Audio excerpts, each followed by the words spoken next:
जायकवाडी धरण लाभलेलं आहे, परंतु एक नेहमीच तक्रार व्हायची की धरण उशाला आणि कोरड घशाला, आणि त्यामुळं तालुक्यातल्या गावांना पाणी मिळालं पाहिजे शेतीसाठी, पिण्यासाठी. हा एक नेहमीच जनतेचा प्रश्न असायचा. वयाच्या 23व्या वर्षी तुम्ही सरपंच झालात, तर काय हे कसं काय घडलं? मी सरपंच झालो ते ती खूप इंटरेस्टिंग गोष्ट स्टोरी आहे. ही जिल्हा परिषदेची निवडणूक कोणत्या मुद्द्यांवर लढवावी? मी कमीत कमी माझ्या गटापुरतं, माझ्या तालुक्यापुरतं तरी आमचा हा विकासाचाच मुद्दा घेऊन आम्ही ह्या निवडणुकीला सामोरं जातोय. जे साहेबांनी आणि बापूंनी काम गेल्या 5 वर्षात मंत्रिपदाच्या काळात ह्या राज्यात, ह्या जिल्ह्यात आणि पैठणमध्ये केलेलं आहे. बाहेर फिरतो तेव्हा आपल्याला लक्षात येतं की तुम्हाला कोणतीही गोष्ट अचीव करायची असेल, कुठलंही तुम्हाला जर बदल घडवायचा असेल, तर त्यासाठी सगळ्यात महत्त्वाची गोष्ट आहे शिक्षण. आज आपण पाचोडसारख्या ग्रामीण भागात एक लॉ कॉलेजचं काम करतोय. नेक्स्ट अकॅडमिक इयरपासून लॉचं एज्युकेशन आपल्या पाचोडमध्येच ह्या ग्रामीण भागातल्या विद्यार्थ्यांना भेटणार आहे. टेक्निकल इन्स्टिट्यूट्स कशा आणता येतील, जसे इंजिनिअरिंग कॉलेजेस असतील, मेडिकल कॉलेजेस असतील, वेगवेगळे कोर्सेस असतील, पाचोड भागामध्ये कशा आणता येईल यासाठी प्रयत्न करणारे आणि नक्की ते आणणार देखील. तो सरपंच म्हणून गेल्या 5 वर्षात तुम्ही केलेली ठोस कामं सांगता येतील का? मला विचारण्यापेक्षा आपण जर पाचवडच्या लोकांना जर विचारलं तर आपल्याला ते जास्त सोयीस्कर सांगायला आवडेल मला की यापूर्वीचा पाचवड आणि आताचा पाचवड याच्यात खूप बदल झालेले आहे. पाचवड हे झपाट्यानं वाढतंय. सर्वसामान्यांना डोळे असतात आणि नेत्याला व्हिजन असते. तर जे लोकांची होणारी फरफट आहे आरोग्याच्या बाबतीत, ती फरफट होणार नाही. त्यामुळं आरोग्य, शिक्षण आणि पाणी पुरवठा आणि स्वच्छता हे जे प्रमुख 4 मुद्दे, मी मुद्द्यांवर काम करण्याचं विजन आहे. आणि हे काम करत असताना शाश्वत असं काम या मुद्द्यांवर मला येणाऱ्या काळात करायचं आहे. आणि तो जो माझ्या कामाचा रिझल्ट आहे मी तुम्हाला येणाऱ्या काळात नक्की देईन.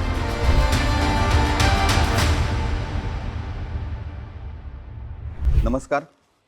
टाइम्स ऑफ डेमोक्रेसी अर्थात TODमध्ये मी अभिजित कुलकर्णी आपलं मनापासून स्वागत करतो. मंडळी, राजकारण हा महाराष्ट्राच्या अनेक मंडळींचा श्वास आहे.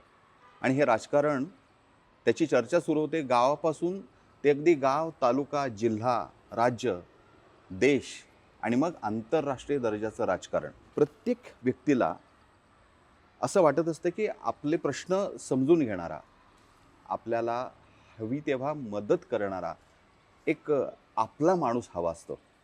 आणि असा आपला माणूस जेव्हा आपल्याला भेटतो तेव्हा त्याच्या मागे युवा वर्ग असेल, आबालवृद्ध त्याला सपोर्ट करतात किंवा त्याच्या मागे उभे राहतात भक्कमपणे. आणि सध्या भारत देश हा अशा स्पीडनं, अशा वेगानं काम करतो आहे.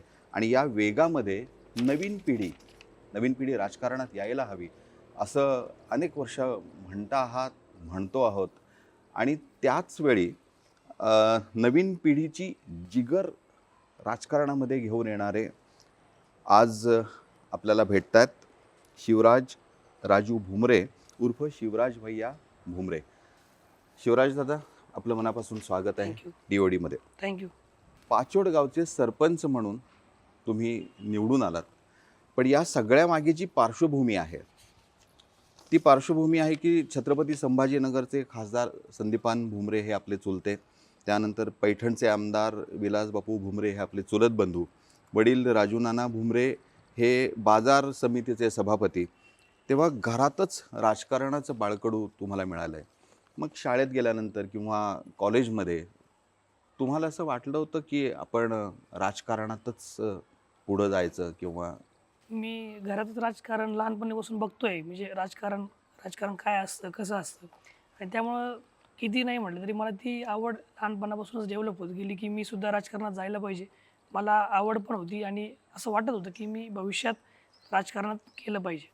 आणि त्यामुळे मी राजकारणात. शाळेमध्ये वर्गाचे सेक्रेटरी वगैरे होतात? हां, शाळेमध्ये असताना सुद्धा त्या लिडरशिप क्वालिटीज होत्यात आणि त्यावेळेस पण दिसल्या होत्या. शाळेचे मॉनिटर्स वगैरे असं त्या निवडणुका पण त्यावेळेस लढवल्या होत्या. अच्छा. शालेय शिक्षण कुठं झालं? माझं शालेय शिक्षण तसं मी 1st to 3rd माझी 1ली ते 3री माझं शिक्षण माझ्या पाचवड या गावातच झालेलं आहे, जिल्हा परिषदेच्या शाळेतच झालेलं आहे. त्यानंतर मी 4थीला हॉस्टेलला होतो, मिलिटरी स्कूलमध्ये होतो. आणि त्याच्यानंतर मग माझं संभाजीनगरला 6 to 10 झालं. 11-12 माझं संभाजीनगरला झालं आणि त्यानंतर माझी सिव्हिल इंजिनिअरिंग पुण्यात झाली.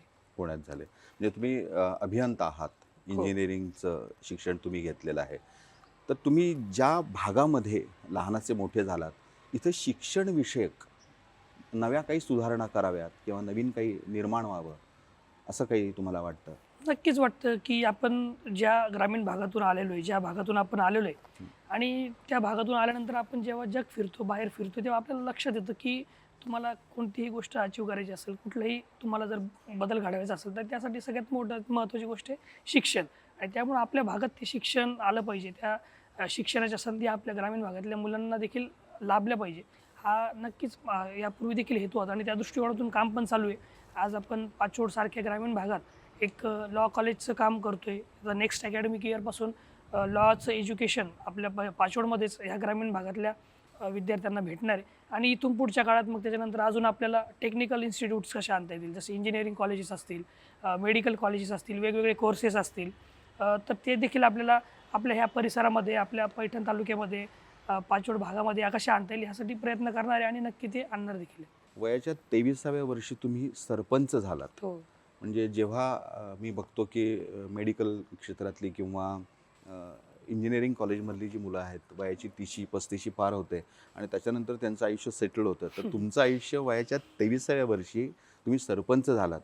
तर काय हे कसं काय घडलं? ॲक्च्युली जे मी सरपंच झालो 23 वरती खूप इंटरेस्टिंग स्टोरी आहे की त्यावेळेस आपल्याला माहिती आहे की 2021ला इलेक्शन्स झाले होते आमचे सरपंच ग्रामपंचायतीचे. तर त्यावेळेस कोरोना चालू होतं. तर त्यावेळेस नेमकं कोरोनामुळे मी पुण्यावरून गावाकडे आलो होतो आणि मग कोरोना पिरियडमध्ये इलेक्शन्स डिक्लेअर झाल्यानंतर गावातील सगळ्या तरुणांना असं वाटलं की आता त्यांचा प्रतिनिधी म्हणून, त्यांचा एक मित्र म्हणून मी आता ग्रामपंचायत लढवायला पाहिजे.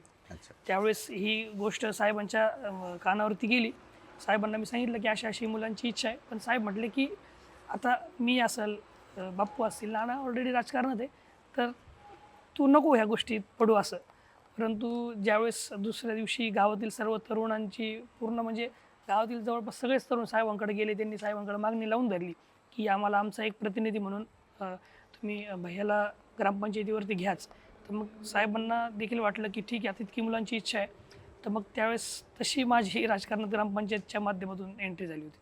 वा वा, ही फारच आनंदाची गोष्ट आहे एकतर. आणि इतर मंडळींना नक्की याच्यातून बोध घेता येईल की वयाच्या 23व्या वर्षी तुम्ही सरपंच झालात आणि 5 वर्ष खूप महत्त्वाची कामं ही तुमच्या हातून जी घडलेली आहेत.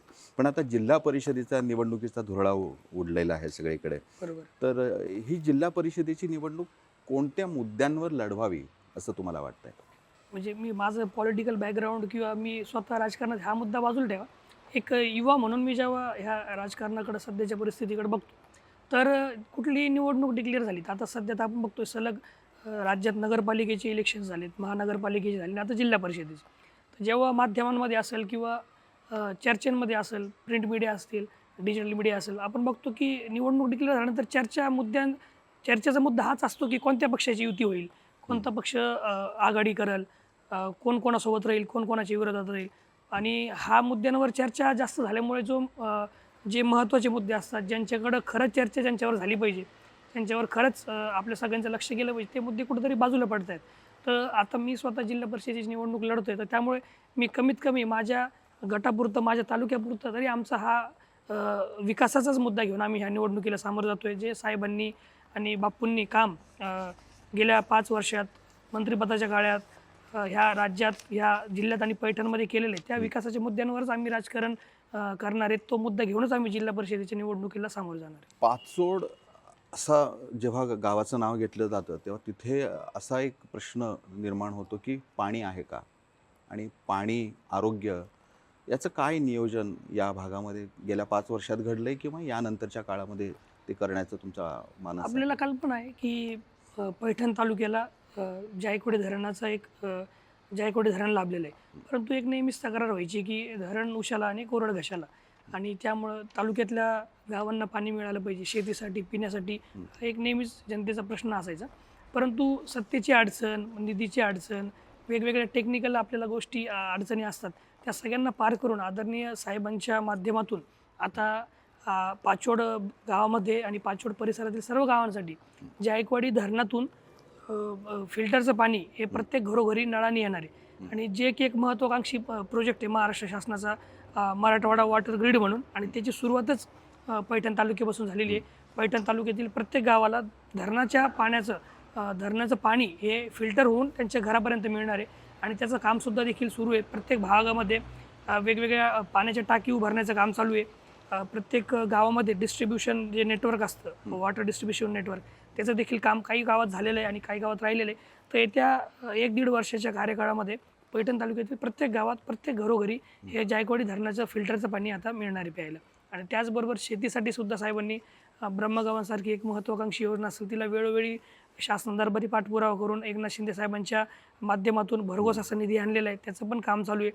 आणि ती योजना देखील एक ॲडव्हान्स टेक्नॉलॉजी यूज करून शेतकऱ्यांना पाणी पोहोचणार आहे. जी प्रेशराईज सिस्टीम असते पाणी जाण्यासाठी, म्हणजे शेतकऱ्यांच्या प्रत्येक शेतकऱ्यांना एक आउटलेट त्याच्या शेतीमध्ये राहणार आहे आणि प्रेशराईज सिस्टमने सगळ्यांना पाण्याचं वाटप होणार आहे. म्हणजे कुठं पाणी कमी जाईल, कुठं पाणी जास्त जाईल याची अडचण राहणार नाही. प्रत्येक शेतकऱ्याला समान पाणी त्या ब्रह्मगव्हाण योजनेद्वारे शेतीला सुद्धा मिळणार आहे. त्यामुळे शेती आणि पिण्याच्या पाण्याचा प्रश्न येत्या 2 वर्षाच्या काळात साहेबांच्या नेतृत्वाखाली आणि आदरणीय बापूंच्या नेतृत्वाखाली या पैठण तालुक्यातला मिटणार आहे. एकनाथजी शिंदे यांच्या शिवसेनेचे तुम्ही शिवसैनिक आहात, तेव्हा सरपंच म्हणून काम करत असताना तुम्हाला गाव पातळीवरचा अभ्यास या निमित्ताने झाला आणि घरामध्येच अनेक वर्ष तुम्ही राजकारण समाजकारण जवळून बघता आहात. तर या सगळ्या पार्श्वभूमीवर युवकांसाठी, स्पेसिफिक युवकांसाठी, कारण तुम्ही आता 28 वर्षाचे आहात, त्यामुळे तुमच्या आसपास असणारे जे तुमचे युवा शक्ती आहे, या युवा शक्तीची अशी इच्छा असते की आपला माणूस आपल्यासाठी इथं काहीतरी करेल आणि सगळ्यांना नोकऱ्या शक्य नाही आहेत देणं. त्यामुळं व्यवसायाभिमुखता यावी यासाठी, या व्यवसायासाठी म्हणून काही वेगळा विचार तुम्ही केला आहे का युवकांसाठीचा? नक्कीच. आता तुम्ही म्हटल्याप्रमाणे मी स्वतः एक तरुण असल्यामुळं मी ह्या गोष्टी स्वतः अनुभवलेल्या आहेत. म्हणजे कोणी सांगण्यापेक्षा, कोणी बघण्यापेक्षा जेव्हा आपण त्या गोष्टीचा स्वतः अनुभव घेतो, ती गोष्ट आपल्याला जास्त चांगल्या पद्धतीनं कळत असते.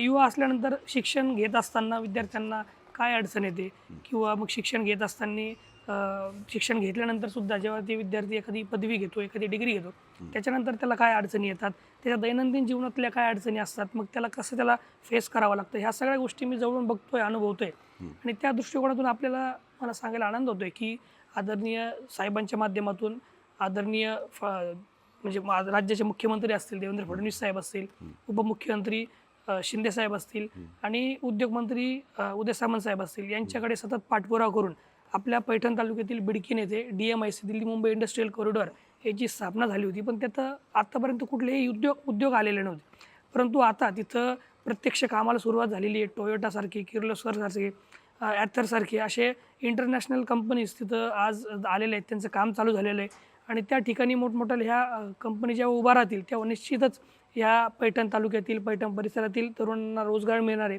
रोजगाराच्या अनेक संधी उपलब्ध होणार आहेत. कोणी तिथं नोकरी करू शकतं, कोणी तिथं व्यवसाय करू शकतं.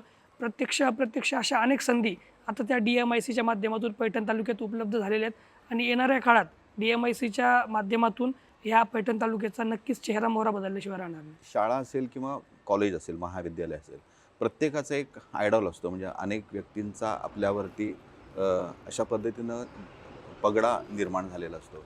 तसे तुमचे राजकारणातले, समाजकारणातले आयडॉल कोण आहेत? प्रश्न खूप इंटरेस्टिंग आहे. कारण राजकारण किंवा कुठलाही आपण जेव्हा आयडॉल म्हणतो तर आपण खूप दूरपर्यंतचा विचार करतो की एखादा हिरो, एखादा ॲक्टर किंवा एखादा राजकारणी किंवा असं दूरचं. पण मी त्या बाबतीत नशीबवान आहे की मला ते इतकं दूर जायची गरज नाही पडली.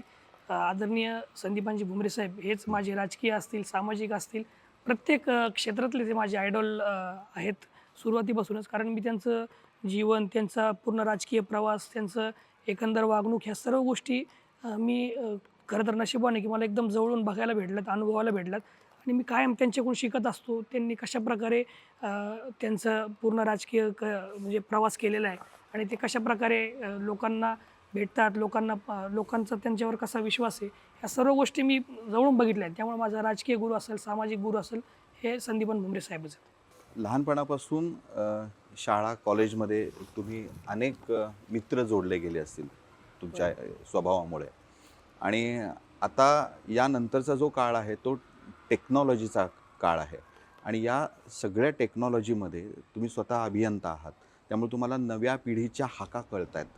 ही फार महत्त्वाची गोष्ट. तर या दृष्टीने शाळेमध्ये किंवा इथल्या एज्युकेशन सिस्टीममध्ये काय वेगळे बदल करावेत असं तुम्हाला वाटतं?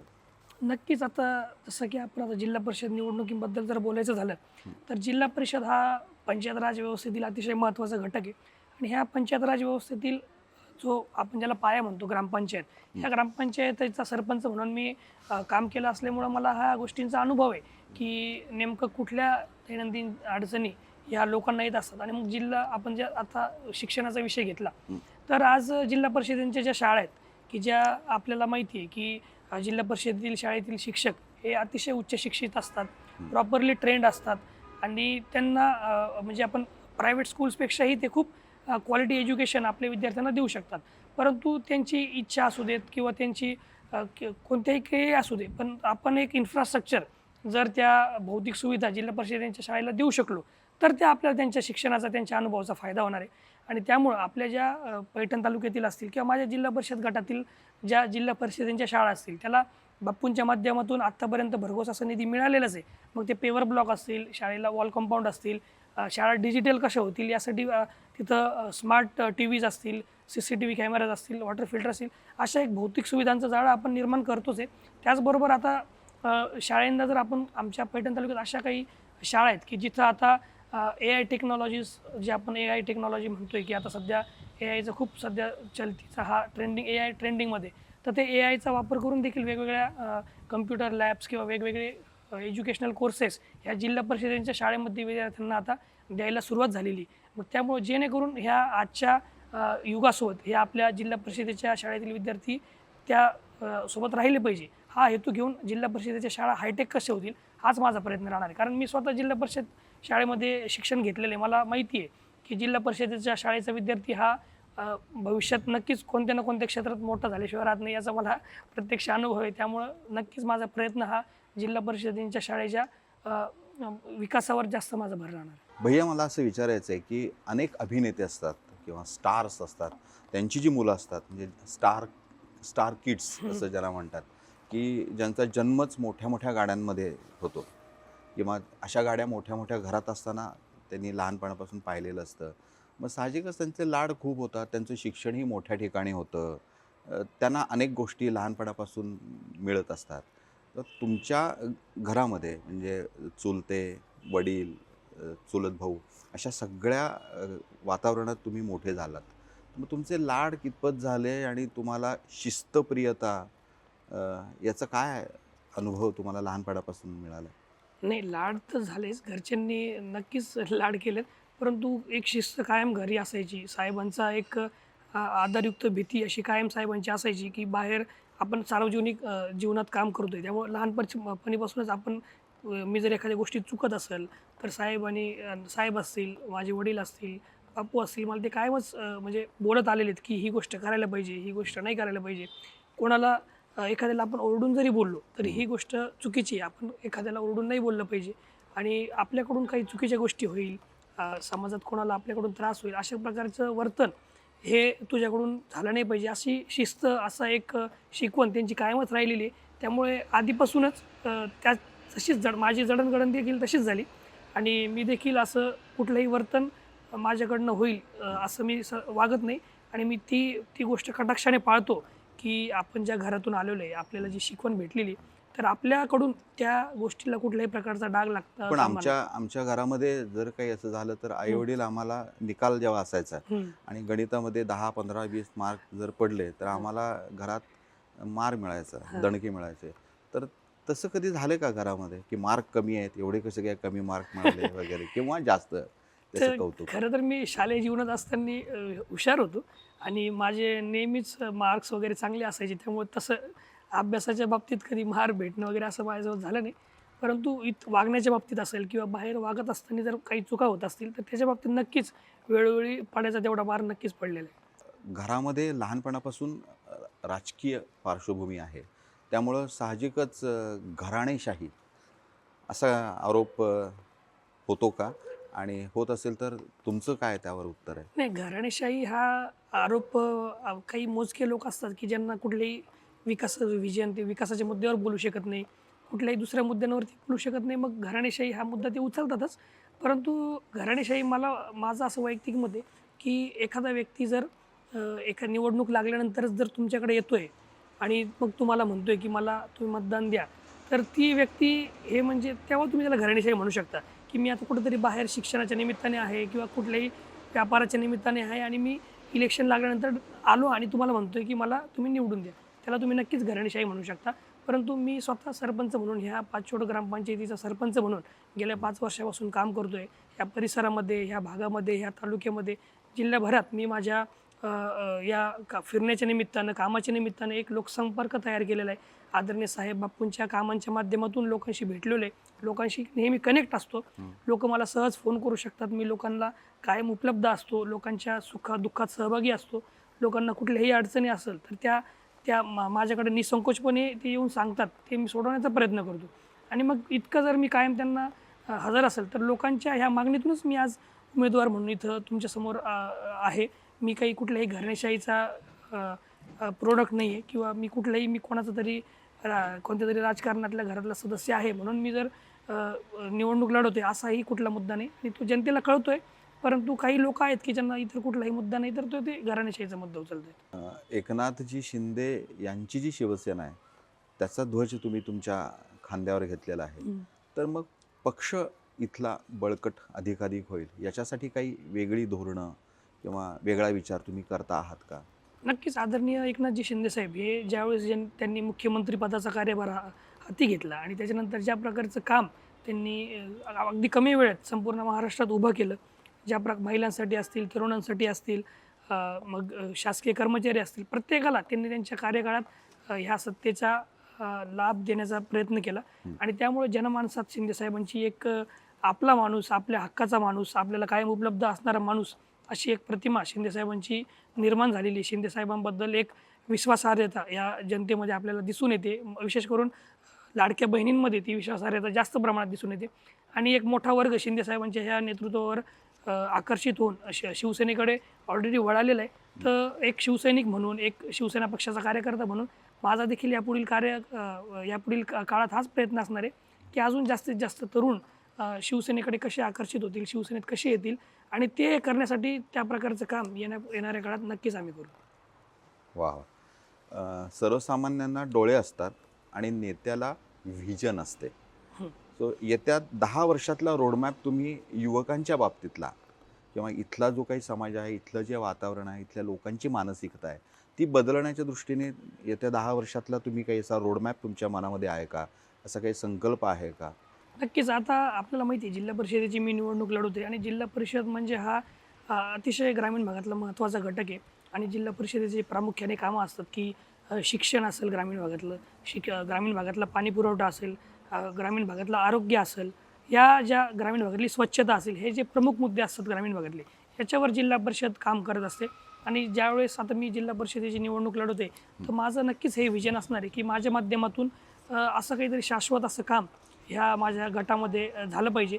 म्हणजे तात्पुरतं एखादा रोड करणं किंवा तात्पुरतं एखादा सभामंडप करणं हे आपल्याला तर गरजेचं असतंच, परंतु त्यापेक्षा अजून शाश्वत असा विकास आपल्याला काय करता येईल जेणेकरून कायमस्वरूपी एखादी पाणी पुरवठा आपण ह्या भागात आणली योजना तर लोकांचा पाणी टंचाईचा विषय मिटून जाईल. आपण जर शिक्षणाच्या वेगवेगळ्या चांगल्या संधी ह्या भागात उभ्या केल्या तर शिक्षणासाठी लोकांना इतर गावी स्थलांतरित होण्याची गरज पडणार नाही. आरोग्याच्या चांगल्या सुविधा जर आपण ग्रामीण भागात या जिल्हा परिषदेच्या माध्यमातून जर उभा केल्यात तर जी लोकांची होणारी फरफट आहे आरोग्याच्या बाबतीत ती फरफट होणार नाही. त्यामुळं आरोग्य, शिक्षण आणि पाणी पुरवठा आणि स्वच्छता हे जे प्रमुख 4 मुद्दे मी माझ्या म्हणजे माझं ह्या मुद्द्यांवर काम करण्याचं विजन आहे. आणि हे काम करत असताना शाश्वत असं काम या मुद्द्यांवर मला येणाऱ्या काळात करायचं आहे आणि तो जो माझ्या कामाचा रिझल्ट आहे मी तुम्हाला येणाऱ्या काळात नक्कीच दाखवेल. गेल्या काही महिन्यांमध्ये, गेल्या काही वर्षांमध्ये मराठा आणि ओबीसी असा एक सामाजिक तेढ जी निर्माण झाली आहे, ज्याचे पडसाद राज्यभरात सगळीकडे पसरलेले आहेत. पाचोड या भागाविषयी तुमचं काय मत आहे या मुद्द्याला धरून? नक्कीच. जेव्हा आपल्या समाजाचा, आपल्या जातीचा प्रश्न येतो तेव्हा प्रत्येकजण हा त्या बाबतीत एक संवेदनशील असतो. त्याच्या भावना जोडलेल्या असतात. तो त्या बाबतीत आक्रमक होत असतो आणि त्यामुळे प्रसंगी आता मराठा समाजाने ज्यावेळेस जरांगे पाटलांच्या माध्यमातून आंदोलनं सुरू केली तेव्हा ओबीसी समाज असं त्यांना वाटलं की कुठंतरी हे म्हणजे असं वाद झाल्यासारखं एक चित्र निर्माण झालं. त्याच्यानंतर ओबीसी समाजाने सुद्धा लढा चालू केला. त्यावेळेस काही समज गैरसमज नक्कीच दोन्ही समाजात झाले होते, परंतु हे तात्पुरते होते. कारण ग्रामीण भागातला मराठा समाज असेल, ओबीसी समाज असेल किंवा कुठल्याही जाती धर्माचा माणूस असेल, हा कायमच एकमेकाच्या संपर्कात असतो, त्याला कायमच एकमेकाची गरज असते. आणि आपले मित्र, आता माझे असे मित्र आहेत, खूप जवळचे मित्र आहेत. तर असं थोडं आहे की माझे सर्व मराठा समाजातीलच मित्र आहेत, मग ओबीसी समाजात माझे मित्र नाही, की इतर धर्मात, मुस्लिम धर्मात माझे मित्र नाही, असा विषय नाही. प्रत्येक समाज, प्रत्येक जात, प्रत्येक धर्म हे वाद तात्पुरते असतात, परंतु गावगाड्यातील 18 पगड जातीतील प्रत्येक समाज हा कायमच एकमेकाच्या सुखदुःखात नेहमी सहभागी असतो. आणि विशेष करून पैठण तालुक्यात असं जातीय तेढ, असं धार्मिक तेढ किंवा इतर धर्माबद्दल, इतर जातींबद्दल द्वेष करून त्यांना नावं ठेवून राजकारण करण्याची पद्धत साहेबांनी आत्तापर्यंत कधीच अवलंबली नाही. आणि त्यामुळे आमचाही त्या दृष्टीने काम करण्याचा कुठलाही हेतू नाही. आम्ही सगळ्यांना सोबत घेऊन सर्वसमावेशक अशी भूमिका ठेवूनच काम करतो. प्रत्येक जातीला, प्रत्येक धर्माला न्याय देण्याचाच प्रयत्न करतो आणि इथून पुढे देखील तीच भूमिका आम्ही घेणार आहे. अच्छा, आत्ताच तुम्ही सांगितलं की इथल्या अनेक मुलांना शिक्षणासाठी बाहेर स्थलांतरित व्हावं लागतं आणि सध्याची इथली एज्युकेशनल सिस्टीम जी आहे ती ग्रॅज्युएशनपर्यंत आहे.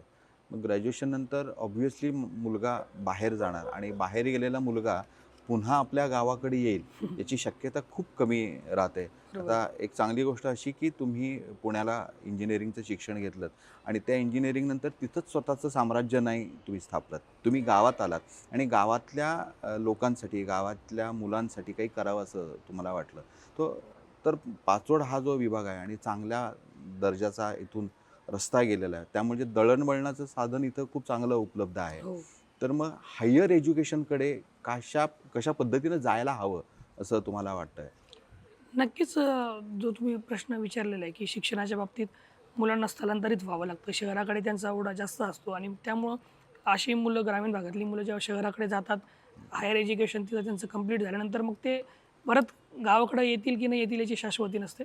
त्यामुळं नक्कीच आपल्या ह्या ग्रामीण भागात चांगल्या शिक्षणाच्या संधी कशा उपलब्ध होतील, हायर एज्युकेशन आपल्याला कसं आणता येईल, त्यासाठीचं इन्फ्रास्ट्रक्चर, त्यासाठीचं ट्रान्सपोर्टेशन, साठीचं भौगोलिक परिस्थिती, ह्या सर्व गोष्टींचा विचार करून आम्ही आता पाचोडला एक लॉ कॉलेज देखील सुरू होते. नेक्स्ट अकॅडमिक इयरपासून ते लॉ कॉलेज देखील मुलांना येणार आहे आणि त्याच्यानंतर अजून टेक्निकल इन्स्टिट्यूट्स देखील आपण आणणार आहे, जेणेकरून मुलांना हायर एज्युकेशनसाठी बाहेर वेगवेगळ्या शहरात स्थलांतरित व्हावं लागणार नाही, ते आपल्याच भागात राहतील. आणि हाच मुद्दा मला आपल्याला सांगायला आवडेल की पुण्यामध्ये एक सरपंच लोकांची कॉन्फरन्स झाली होती. ती कॉन्फरन्स म्हणजे ऑल ओव्हर इंडियाचे सरपंच त्या ठिकाणी आले होते आणि मग त्या कॉन्फरन्समध्ये राज्याच्या मुख्य सचिव आणि वेगवेगळे असे एक्सपर्ट्स लोकांचं एक पॅनल होतं. त्यावेळेस काही कमी लोकांना संधी मिळाली होती बोलण्याची. मी नशीबवान आहे की त्यावेळेस मला देखील बोलायची संधी मिळाली. त्यावेळेस मी हा मुद्दा देखील त्या पॅनलसमोर मांडला होता की जेव्हा आता शासन वेगवेगळ्या योजना राबवते, वेगवेगळ्या स्कीम्स ज्या त्या भागात राबवते आणि मग या स्कीम्स राबवताना वेगवेगळे इंजिनियर्स, वेगवेगळे टेक्निकल एक्सपर्ट्स त्या स्कीमसाठी त्या शासनाला लागत असतात, तर शासन त्यांना हायर करत असतं. तर मी हा मुद्दा त्यावेळेस त्यांच्यासमोर मांडला होता की अशा ग्रामीण भागात अशा अनेक तरुण आहेत की ज्यांचं शिक्षण पूर्ण झालेलं आहे परंतु ते बेरोजगार आहेत. तर आपण ज्या गावात वेगवेगळ्या स्कीम्स राबवणार आहोत, तर त्या गावात गेल्यानंतर आपण एक प्रामुख्याने लक्ष द्यायला पाहिजे, प्राधान्याने, की त्या गावात त्या स्कीम्स राबवण्यासाठी आपल्याला जे मनुष्यबळ पाहिजे, जे टेक्निकल एक्सपर्ट्स लागत आहेत, जे मुलं लागत आहेत, तर त्या गावात जर ती मुलं अवेलेबल असतील, कोणी इंजिनियर्स असतील, कोणी वेगवेगळे कोर्सेस केलेली मुलं असतील, तर त्या गावात त्या स्कीमवर काम करण्यासाठी आपण त्याच मुलांना अपॉइंट करावं, जेणेकरून ते मुलं इतर गावात स्थलांतरित होणार नाही, कुठं बाहेर जाणार नाही आणि स्वतःच्या गावातली स्कीम आहे, स्वतःच्या गावात ही योजना होणार आहे. त्यामुळे ती मुलं त्या योजना ह्या चांगल्या पद्धतीनं पूर्ण करतील. त्यात कुठलीही ते म्हणजे त्या भ्रष्टाचार करणार नाहीत किंवा ते चुकीच्या पद्धतीने ते काम त्या योजनेचं होईल असं काम ती मुलं त्या करणार नाहीत. त्यामुळं हा मुद्दा मी त्यावेळेस देखील त्या कॉन्फरन्समध्ये मांडला होता आणि त्यावेळेस मला देखील आपल्या देशाच्या मुख्य सचिव होत्या त्यांनी देखील माझं कौतुक केलं होतं की तुम्ही अतिशय छान मुद्दा मांडला आणि आपण त्याच्यावर काम करू. तर हाच मुद्दा घेऊन मी इथून पुढे शासन दरबारी हा प्रयत्न करत राहील की ह्या स्कीम्स राबवताना ग्रामीण भागातल्या त्या गावातल्या तरुणांना प्राधान्य द्यावे.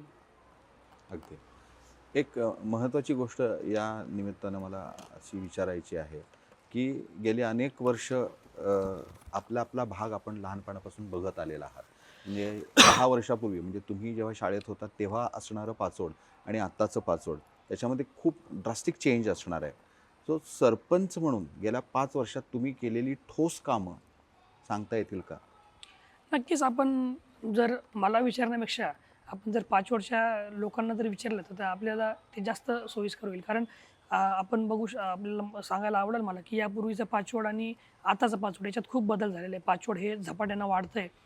आजूबाजूच्या खेड्यापाड्यातील लोक पाचवडला स्थलांतरित होत आहेत आणि शहरात राहणारा नोकरदार वर्ग हा त्याची ड्युटी शहरात करतोय आणि राहायला पाचवडला येतोय. कारण एक चांगल्या प्रकारच्या भौतिक सुविधा पाचवडला आज उपलब्ध आहेत. ट्रान्सपोर्टेशनच्या सुविधा आहेत, पाण्याची व्यवस्था असेल, सुरक्षितता असेल, जी प्रत्येक सामान्य नागरिकाला अपेक्षित असतं की आपण ज्या भागात राहतोय तो भाग सुरक्षित असला पाहिजे, तिथं आपल्याला कुठल्याही प्रकारचा त्रास व्हायला नाही पाहिजे. तर ते वातावरण या पाचवडमध्ये आदरणीय साहेबांच्या मार्गदर्शनाखाली, बापूच्या नेतृत्वाखाली, आदरणीय राणांच्या नेतृत्वाखाली निर्माण होते आणि त्यामुळं आज पाचवड हे खूप बदललेलं आहे. पाचवडमध्ये जर माझ्या कार्यकाळातली कामं जर आपल्याला सांगायची झालीत तर पाचवडमध्ये आम्ही ज्या प्रकारचे शहरात पार्क्स असतात त्या प्रकारे एक नाना नानी पार्क आपण पाचवडला बनवलेलं आहे. एक चिल्ड्रन्स पार्क आपण पाचवडला बनवलेलं आहे. त्याचबरोबर आपण पाचवडला एक जे आपण मी तुम्हाला सांगितलं मगाशी की मोसंबी मार्केट असेल, कोल्ड स्टोरेज असेल, त्या कोल्ड स्टोरेजमध्ये आता शेतकऱ्यांना त्यांचा माल ठेवता येणार आहे. त्यानंतर त्या ठिकाणी एक प्रोसेसिंग युनिट देखील असणार आहे. त्या प्रोसेसिंग युनिटमध्ये शेतकऱ्यांच्या फळांवर त्या ठिकाणी ग्रेडिंग होणार आहे, वॅक्सिंग होणार आहे, पॅकिंग होणार आहे आणि शेतकऱ्यांचा माल हा एक्सपोर्ट क्वालिटीचा त्या ठिकाणी तयार होणार आहे. एक मोठं काम या पाचवडमध्ये त्या पद्धतीत झालेलं आहे. पाचवडमधील रस्ते असतील, पाचवडमधील ड्रेनेज लाईन असतील, पाचवडमधील मंदिरांचं काम असेल, मुस्लिम समाजासाठी शादीखाना असेल, दलित वस्तीमधील बौद्ध विहार, भव्य असं सुंदर असं बौद्ध विहार त्या ठिकाणी झालेलं आहे. दलित वस्तीतील रस्ते असतील, ड्रेनेज लाईन असतील, म्हणजे सर्वांगीण विकास हा पाचवडचा गेल्या 5 वर्षात साहेबांच्या नेतृत्वाखाली झालेला आहे आणि येणाऱ्या काळात अजून जी उर्वरित कामं आहेत ती देखील पूर्ण होऊन पाचवड हे परिपूर्ण शहर, एक मॉडेल शहर कसं होईल यासाठी आम्ही येणाऱ्या काळात काम करू. पैठण तालुका हा संत एकनाथ महाराजांची पावनभूमी आहे. तर वारकरी संप्रदाय हाही खूप संख्येने महाराष्ट्रात सगळीकडे आहे आणि पैठणला जसं महत्त्व आहे तसंच आसपासच्या भागालाही आपोआपच महत्त्व प्राप्त होतं. तर वारकरी संप्रदायासाठी तुम्ही काही विचार केलेला आहे का किंवा करण्याची इच्छा आहे का? नक्कीच वारकरी संप्रदायावर माझं विशेष प्रेम आहे. कारण साहेब असतील, बाप्पू असतील हे कायमच वारकऱ्यांना किंवा अध्यात्म क्षेत्रात काम करणाऱ्या मंडळींचा आदर करत असतात, त्यांना मदत करत असतात. काही वर्षांपूर्वी साहेबांनी प्रत्येक गावातील जे भजनी मंडळ असतात की गावांमध्ये ते त्यांचं नित्य नियमाने भजन करत असतात, त्या प्रत्येक भजनी मंडळाला पैठण तालुक्यातील प्रत्येक गावामध्ये भजनी साहित्य वाटप केलं होतं. ज्यामध्ये मग भजनी साहित्य टाळ असेल, विणा असेल, त्यानंतर हार्मोनियम असेल, सतरंजी असेल, असं प्रत्येक भजनी मंडळाला साहित्य वाटप केलं होतं. पैठण तालुक्यातील ज्या वारकरी संस्था आहेत त्यांना देखील साहेबांनी आणि बापूंनी विकास निधी दिलेला आहे की जेणेकरून तिथल्या भौतिक सुविधा निर्माण होतील. आणि आज आपण जर पैठण नाथ मंदिराचा परिसर बघितला तर पहिल्यापेक्षा आज नाथ मंदिर परिसराचा भरपूर असा विकास त्या ठिकाणी झालेला आहे. नाथ मंदिराचा परिसर हा आज एखादा व्यक्ती जर 4-5 वर्षापूर्वी आलेला असेल आणि तो जर व्यक्ती आज नाथ मंदिर परिसरात आला तर त्याला नाथ मंदिर ओळखू येत नाही की हे असा बदल काय झाला. या प्रकारचा बदल नाथ मंदिर परिसरात झालेला आहे. त्या ठिकाणी एक अन्नछत्र, 1000 लोकांचं अन्नछत्र त्या ठिकाणी उभं राहिलं आहे, जिथं मोफत लोकांना जेवण दिलं जातं रोज. त्याचबरोबर आता एकनाथ महाराजांच्या या नावाने विश्वस्त मंडळाने साहेबांनी पंढरपूरला देखील जागा खरेदी केलेली. त्या ठिकाणी एक हक्काचं भक्तनिवास पैठण तालुक्याच्या नागरिकांसाठी त्या ठिकाणी आता उभा राहते, त्याचं देखील काम त्या ठिकाणी सुरू झालेलं आहे. आणि विशेष माझं जर सांगायचं झालं तर मी स्वतः एक वारकरी. त्याचं कारण असं की पैठणची नाथषष्ठी ही महाराष्ट्रभर ओळखली जाते. म्हणजे पंढरपूरच्या वारीनंतर जर सर्वात जास्त कुठल्या वारीला लोक येत असतील तर ते नाथषष्ठीला येत असतात. आणि ह्या नाथषष्ठीला मी जेव्हा बघायचो तालुक्यात फिरत असताना की नाथषष्ठीला खूप वृद्ध लोक येत आहेत, पायी पायी येत आहेत, खूप दुरून दुरून येत आहेत. ही लोक कशी येत असतील, काय येत असतील, हा प्रश्न मला नेहमी पडायचा. आणि ह्या विचारातून मी गेल्या 4 वर्षापूर्वी पाचवड ते पैठण अशी एक युवक दिंडी चालू केली होती. या दिंडीचं वैशिष्ट्य असं आहे की आम्ही नाथषष्ठीला दरवर्षी पाचवडवरून पैठणपर्यंत हे 30 किलोमीटरचं अंतर आहे. आम्ही फक्त युवक ह्या दिंडीत सहभागी करतो. पाचवड आणि पाचवड परिसरातील जे युवक ह्या दिंडीत सहभागी होऊ इच्छितात हे तरुण आम्ही एकत्रित येतो आणि पाचवडपासून पैठणपर्यंत पायी दिंडी काढत असतो. कारण वारकरी म्हटलं, दिंडी म्हटलं की वृद्ध लोक, म्हातारे लोकच आपल्याला दिसतात, तरुण तेवढं आपल्याला वारकरी दिसत नाही. मग तरुणांना देखील अध्यात्माची गोडी लागावी, तरुणांनी देखील हा आपला एवढा मोठा आपल्याला आध्यात्मिक वारसा लाभलेला आहे तो पुढं चालवावा या हेतूने आम्ही तरुणांना एकत्रित करून ही दिंडी चालू केली. 4 वर्ष झाली ही दिंडी वा वा. आमची अतिशय सुंदररित्या चालू आहे. दरवर्षी ह्या आमच्या दिंडीचं स्वरूप वाढतंच आहे आणि आम्हाला सर्व तरुणांना ओढ लागलेली असते की कधी आमची नाथषष्ठी येईल आणि कधी आम्ही दिंडीला जाऊ. आता मार्चमध्ये नाथषष्ठी येईल, तर आम्ही ह्या वर्षी देखील त्याची मोठी तयारी केलेली आहे आणि दरवर्षीपेक्षा ह्या वर्षी त्याहीपेक्षा मोठी दिंडी आम्ही पाचवड ते पैठण ह्या वर्षी देखील काढणार आहे. त्यामुळं मी स्वतः वारकरी असल्यामुळे वारकऱ्यांवर माझं विशेष प्रेम. वयाच्या 23व्या वर्षी सरपंच झालात, आता त्यानंतर वयवर्ष 28. या अत्यंत वेगवान अशा कारकिर्दीमध्ये अनेक गोष्टी तुमच्या हातून घडलेल्या आहेत. पण एक व्यक्ती एवढ्या मोठ्या समाजासाठी पुरेशी पडते असं पण होत नाही. तेव्हा अशी काही मनामध्ये अशी काही गोष्ट राहून गेलेली आहे का, की हे करायचं होतं, हे नाही झालं आणि ही जिल्हा परिषदेची निवडणूक संपली की मी आता त्या मार्गाला लागणार आहे? जिल्हा परिषदेची निवडणूक झाल्यानंतर हेतू तर हाच आहे की आता ग्रामपंचायतीचा सरपंच म्हणून काम करतोय, तर आता जिल्हा परिषदेच्या माध्यमातून अजून मोठ्या संधी उपलब्ध होणार आहेत. अजून एक चांगला व्यासपीठ जिल्हा परिषदेच्या माध्यमातून भेटणार आहे. त्यामुळे अजून जास्तीचं काम करायला, जास्तीचं लोकांसाठी पळायला मला भेटणार आहे आणि त्याच्यातच विशेष आनंद आहे की अजून मोठ्या स्तरावरती आपल्याला काम करायला भेटणार आहे आणि हेतू देखील तोच आहे, असं वेगळं काही नाही. म्हणजे तुमच्या म्हणजे भुमरे पाटील या कुटुंबाविषयी समाजामध्ये प्रेम आहे, एकतर आदर आहे, सन्मान आहे आणि तुम्हा सगळ्यांविषयी एक उत्सुकता असते. तर ते युवा नेता म्हणून तुमचं डेली रुटीन कसं असतं?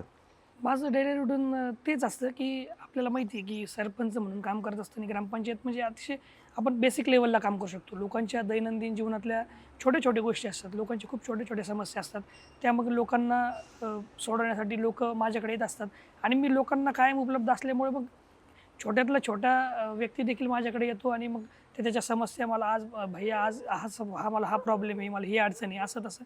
आणि त्यामुळे सकाळी आवरून बाहेर निघाल्यानंतर लोकांमध्ये राहायचं आणि रात्री घरी आल्यानंतर घरी तेवढासा वेळ देणं होत नाही, परंतु जितका शक्य होईल तितका वेळ लोकांना देणं हीच दैनंदिन जीवनाची माझी हीच रुटीन आहे. त्याच्या व्यतिरिक्त अशी वेगळी काही रुटीन नाही. आता एवढ्या सगळ्यामध्ये 2 पद्धतीचे फोर्सेस आपल्यावर ॲक्ट होत असतात. ते म्हणजे इंटरनल आणि एक्सटर्नल फोर्स. एक्सटर्नल फोर्स म्हणजे कुणीतरी सांगायचं आणि आपण त्या दृष्टीने काम करायचं आणि दुसरा असतो तो इंटरनल फोर्स असतो की ज्याच्यामुळे माणूस मोठा होत राहतो. तर मग तुम्ही एवढ्या कमी वयात एवढा सगळा आवाका निर्माण होण्यासाठी मग वाचनासाठी वगैरे वेळ मिळतो? नाही, वाचनाची आवड तर नक्कीच आहे मला, कारण नक्कीच वाचन केल्यानंतर अनेक गोष्टी आपल्या क्लिअर होत असतात, अनेक गोष्टी शिकायला मिळत असतात. वाचनाची आवड आहे, परंतु आता ह्या जे माझं दैनंदिन जीवनातलं रुटीन आहे त्याच्यात तेवढं वाचन होत नाही, पण शक्य होईल तेवढं मी वाचन कुठलं करतो. पुस्तक लक्षात आहे की जे तुम्ही वाचलंय? पुस्तकं तशी बरीच वाचलीत, बरं आता मृत्युंजय पुस्तक जे आहे ते मला ते खूप भावलं, जे मी ज्यावेळेस वाचलं. कारण काय म्हणजे मृत्युंजय हे पुस्तक भावण्याचं काही कारण? म्हणजे मृत्युंजय ही कादंबरी शिवाजी सावंतांनी ज्यावेळेस लिहिली, कर्ण हे पात्र त्यांनी समोर ठेवून त्या ठिकाणी ती कादंबरी लिहिली होती आणि मग कर्णाच्या जीवनातला संघर्ष, कर्ण कशा दानशूर म्हणून ओळखले जातात की दानशूरपणा कसा असावा तर तो कर्णासारखा असावा, असं उदाहरण आपण सगळीकडे देतो. मग ते मृत्युंजय वाचल्यानंतर लक्षात आलं की कर्णाच्या आयुष्य हे किती संघर्षमय होतं, किती अडचणींना सामोरे जात हे करत असतं त्यांचं जीवन गेलेलं आहे. आणि मग अशा जीवनात देखील आपल्यावर असणाऱ्या अडचणी, आपल्याला वाटेला आलेला संघर्ष हा बाजूला ठेवून आपण फक्त देत राहावं, आपण फक्त दान करत राहावं, ही भूमिका घेणं हे किती अवघड आहे हे कर्णाकडे बघून आपल्याला कळतं आणि तीच भूमिका मी या ठिकाणी माझ्या जीवनात तोच आदर्श घेऊन पार पाडत असतो. जिल्हा परिषदेच्या ह्या निवडणुकीत कोणती आव्हानं तुम्हाला वाटतात? आव्हानं तसं तर विरोधकांचं तर कुठलंही आव्हान नाही, पण आव्हान एक नक्कीच आहे की जनतेच्या माझ्याकडनं प्रचंड अपेक्षा आहेत, युवा वर्गाच्या माझ्याकडनं प्रचंड अपेक्षा आहेत. त्यांना असं वाटतंय की हा आपल्यासाठी काहीतरी करू शकतो, आपण याच्यावर विश्वास टाकला पाहिजे आणि ते जनतेचं जे विश्वासाचं अपेक्षांचं ओझं आज आहे त्याची नक्कीच आव्हान माझ्यासमोर आहे की ते अपेक्षांचं ओझं माझ्याकडून पेललं गेलं पाहिजे. ज्या प्रकारचं प्रेम, ज्या प्रकारचा विश्वास लोक माझ्यावर आज मी फिरत असताना दाखवत आहेत, जे व्यक्त करत आहेत, ते प्रेम, ते विश्वास कायम राहिलं पाहिजे. त्यांच्या विश्वासाला कुठल्याही प्रकारचा तडा माझ्याकडून गेला नाही पाहिजे. ह्या अपेक्षांचं ओझं माझ्यावर आहे आणि ते नक्कीच माझ्यावर आव्हान असणार आहे की इथून पुढच्या काळात लोकांच्या विश्वासाला कुठल्याही प्रकारचा तडा जाणार नाही याची मी विशेष काळजी घेणार आहे. अ, भैया, जिल्हा परिषदेची निवडणूक अवघ्या 10 दिवसांवर आलेली आहे. तेव्हा पाचोडच्या या जनतेला तुम्ही काय आवाहन कराल किंवा अपील कराल? जनतेला मी एवढंच आवाहन करणार आहे, की आपण जर ह्यावेळेस मला संधी दिली आणि हा मला विश्वास आहे, की आपण ती संधी मला देणारच आहात. तर मी असं प्रकारचं काम येणाऱ्या काळात आपल्याला करून दाखवल, की आपल्याला अभिमान वाटेल, की हा आपल्या जिल्हा परिषदेचा सदस्य आहे आणि आपण याला संधी दिली, तर ह्या संधीचं यानं नक्कीच सोनं करून दाखवलेलं आहे. कारण आपल्याला भरपूर असं मोठं काम करायचं आहे. साहेबांनी आणि बापूंनी विकासाचा जो पाया म्हणतो आपण, तो पाया या ठिकाणी रचलेला आहे. आता ह्या पायाचं एक मोठी इमारत बांधून त्याच्यावर कळस चढवायचं काम आपल्याला येणाऱ्या काळात या जिल्हा परिषदेच्या माध्यमातून करायचं आहे. आणि त्यामुळे जनतेला मी एवढंच आवाहन करेल, की जे प्रेम, जे विश्वास आपण मला देतायत, जे पाठबळ आपण मला देतायत, ते आपण कायम मला देत राहावं आणि त्याचा नक्कीच मला कायम त्याची जाणीव राहील, की ही जनता आपल्यावर जो विश्वास दाखवते तो विश्वास आपल्याला तसाच ठेवायचा आहे आणि त्या दृष्टिकोनातूनच मी येणाऱ्या काळात काम करेन. समाजातले वेगवेगळे प्रश्न घेऊन शिवराज भैया भुमरे हे कार्यरत आहेत. जिल्हा परिषदेची निवडणूक येत्या 10 दिवसांवर येऊन पडलेली आहे आणि ही अशी निवडणूक आहे की ज्यामुळे ग्रामीण भागातले, विशेषतः पाचोडा भागामधले अनेक प्रश्न यानंतर मार्गी लागणार आहेत. रस्ते, पाणी, आरोग्य, शिक्षण, तंत्रशिक्षण, हायर म्हणजे उच्च शिक्षण, या सगळ्यामध्ये शिवराज भैयांनी खूप मोठं काम यापूर्वीही केलेलं आहे आणि यानंतरच्या काळातही ते काम अधिकाधिक लोकांपर्यंत कसं पोहोचेल याचा प्रयत्न ते करत आहेत. एक राजकीय पार्श्वभूमी जेव्हा तयार असते, तेव्हा लोकांना अधिकाधिक गोष्टी देण्यावर नेत्याचा भर असतो आणि ज्या वयामध्ये सध्याचं जे युग आहे, ते ऐश करण्याचं युग आहे आणि 25 ते 30 या वयामध्ये विशेषतः माणसाच्या मनाला ब्रेक लागत नाही.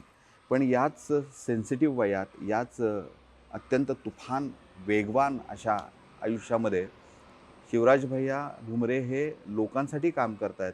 सकाळी उठल्यापासून ते रात्री झोपेपर्यंत फक्त लोकांमध्ये मिसळून, लोकांसाठी, लोकांच्या मनामध्ये राज्य करणारे असे सगळ्यांचे भैया म्हणून ते ओळखले जात आहेत. त्यांच्या यानंतरच्या कारकिर्दीसाठी आपण सगळेजण त्यांच्या पाठीशी राहूया, त्यांना शुभेच्छा देऊया आणि भविष्यात अधिकाधिक मोठं काम पाचोडा या विभागात आवर्जून घडावं, याच्यासाठी आपण मनापासून प्रार्थना करूयात. धन्यवाद.